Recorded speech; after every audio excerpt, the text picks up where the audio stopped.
लहरिया लूटाया राजा। बेंचोद साला ये क्या दिखा दिया बे, क्या दिखा दिया साला कैमरामैन। साला यो बड़ा बड़ा सेव देख के साला मेरा बड़ा बड़ा केला खड़ा हो गया।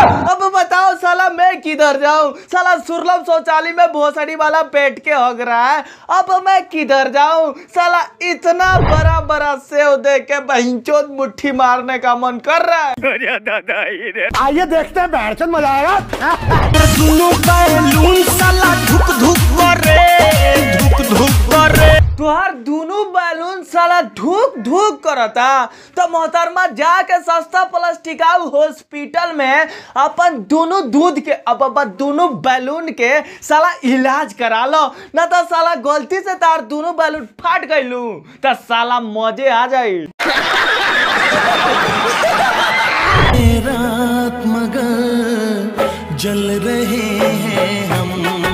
मोहतरमा अरे तू ऐसा मत जर रहो, ना तो साला तू वहाँ जरबू और धुआं हैजा से निकल जाई। यही से कहतनी तू मत जला। साला इतना खतरनाक सामान ले ले बारू तो बस 2 दिन खातिर हमरा लगे आजा। साला 2 टिप मार के छोड़ दे ना बहिन चोदे। इतना खतरनाक सामान लेके बहिन चोदे इतना खुलेआम दिखावती है तो साला कहियो गलती से गली में धरा गलू तो गड़िया मार दिलो।